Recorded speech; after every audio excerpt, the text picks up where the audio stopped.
Okay, I'm going to talk about IDFs in a center mount on a Volkswagen engine. Now, the engine that I have is a 1968cc. I have stock valves, a W100 cam, and stock rockers. I didn't start out that way. I started out with 1.25 rockers on it, but I've toned it down a little bit because I just don't need it. Right? I drive up hills just fine, and that's what I want to do. I bound around in this thing. I don't drag race this thing. So with the center mount IDF, the majority of the information that you find online has to do with a set of duals, port on port. And if you're like me, you don't want to mess with that. You just want to have one carburetor because maybe you're cheap or whatever. In my instance, I'm cheap and I want to have it easy to work on. And honestly, I think it looks cool back there. But there are definitely some things you can do to improve it, right? So when I bought it, I bought a Chinese clone off Amazon for $55 because it was one of their returns. So I got it super cheap.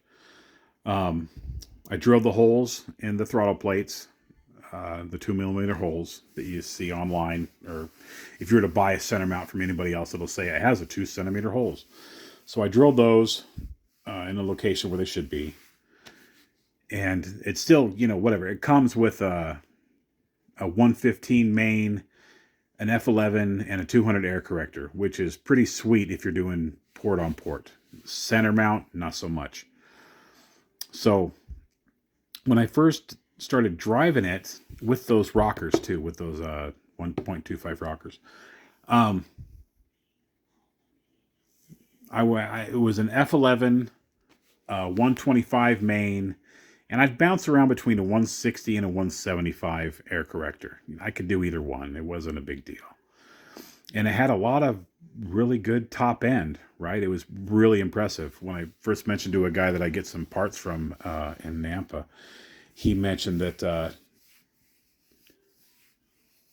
just the exhaust alone, how I was going to notice the difference in the way that it feels hitting you when you're standing in behind the car. And he was not wrong, because before I was running a 34 pick 3 because that's what I had. It took me a while to save up and get the little parts that I needed to do this. So with that 28mm Venturi running those jets, it would kind of, getting up to 70, 75 was really, really fast. And then it kind of dive off and just kind of go 76, 77, 78, 79. I ran into another dude out here in the Boise area that was selling some Weber parts pretty cheap. And I wanted to switch everything over to Weber because, as you all know, it doesn't matter if you have a Chinese clone, an EMPI, or a Weber. All those parts are interchangeable when it comes to jets, jet stacks, emulsion tubes, idle jets, bypass valves, all of it, right? Venturis. Well, no, not the Venturis, sorry. I'll get to that in a bit. So, with the original setup with the 1.25 rockers, getting up to 90, 95, 100 was easy in my 1968cc Buck. And frankly, I don't think I need to go that fast in it because it's kind of creepy. But the guy that I get the jets from and stuff, he was talking about an F11. an F7. And not that I didn't hear that term before, because when you read the stuff, they tell you F7, F11, whatever. Between the two, there's information on both of them. He said I was leaving stuff at the bottom end when it come to the F7. So, I got a couple of them from him and tried that out with the 135, with the 125 main and the 160 air corrector. And it was pretty impressive, but the gas mileage just sucked. So you got to kind of pick your poison on that one, I guess. Later on, I picked up some So like this, sorry, this here is a 28 millimeter Venturi that goes into one of the Chinese clones you can get off Amazon, eBay, whatever.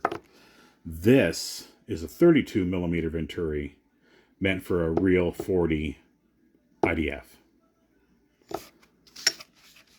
You can kind of see the difference in the shape of them. This thing will go into a 44 because it's a Chinese clone. This one would not.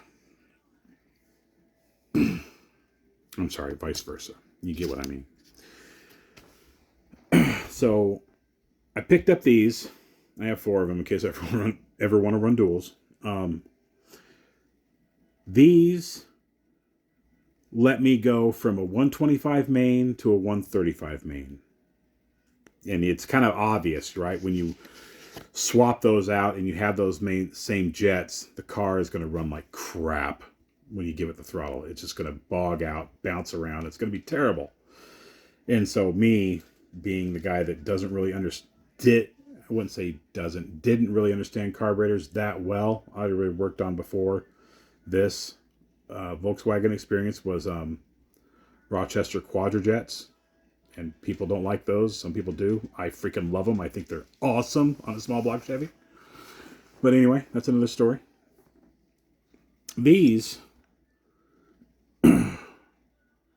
let me go up to a 135 main and a like I said, I could do a 175 with the F11, and I run a 160 with the F7. And both of them work out really well. Both of them will drive just fine. I recently took the rockers off and went to stock because we have a stock cam in my wife's dune buggy, and I'm rebuilding the engine in it right now, and we're kind of cheap. Got to make it run right, and I want to get as much out of it as I can for her.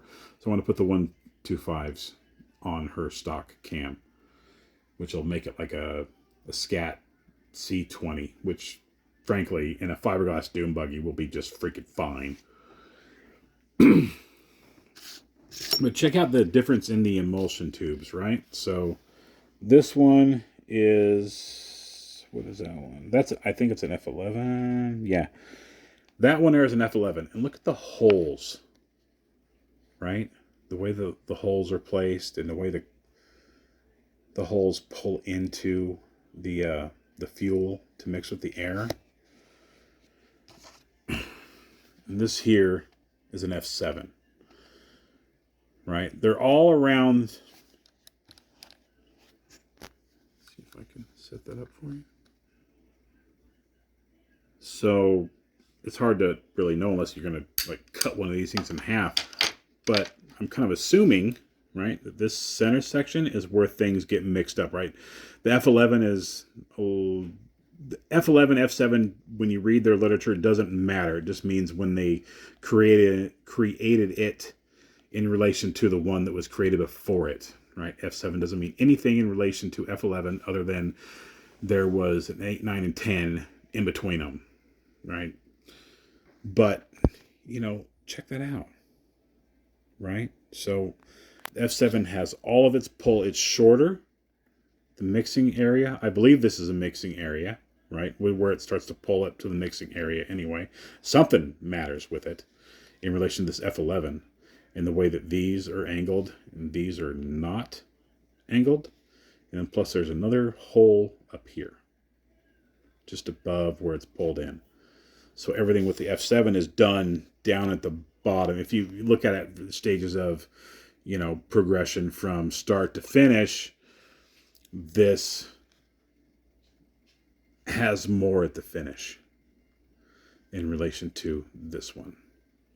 But this one is easier to drive around town, I would say. And I don't know if that has, actually, I think it would have more to do with the flywheel. Like I have a Lighten flywheel on mine, and if I had to do it again, which I'm sure I will, I'd do a standard weight flywheel because of the way where I take these, where I drive them, right? I don't race. I'm not interested in that.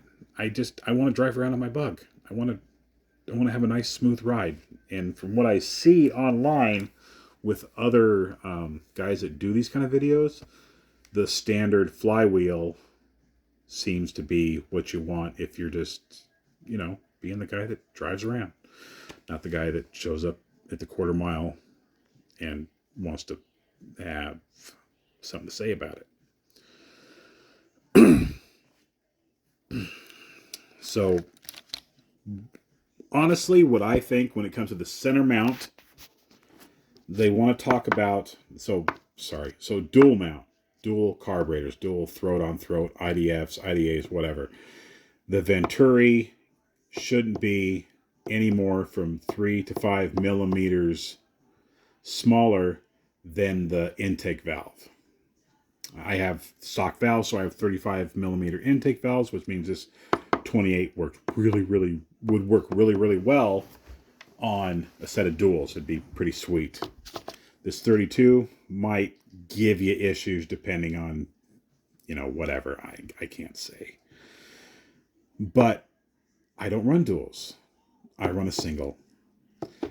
And the difference between this and this was pretty freaking significant, which makes me think that going to a 36 millimeter Venturi might be kind of fun to find out. Maybe I could go up to a 145 main and go back to a 175 air corrector in that F7.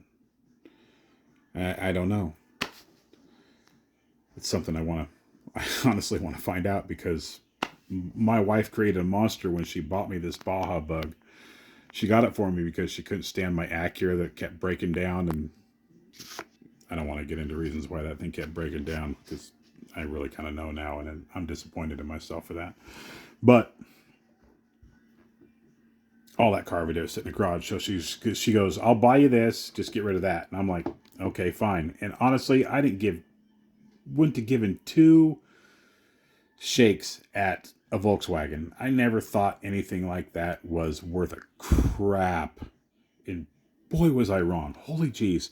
What a fun freaking car for somebody that likes to tinker with things. It's crazy.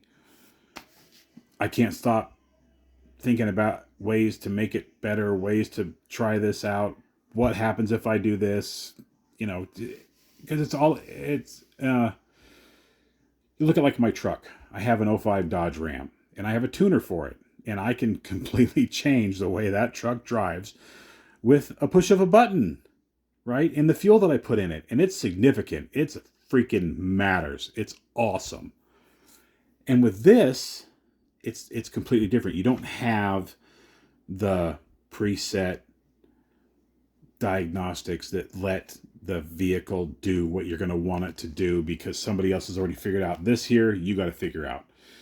And when it comes to duals, lots of people have figured it out, and lots of people know what works in relation to the elevation that you live, the displacement you have, the size of valves that you have, right? You can find things all day long about that, but you cannot find things in relation to running a single.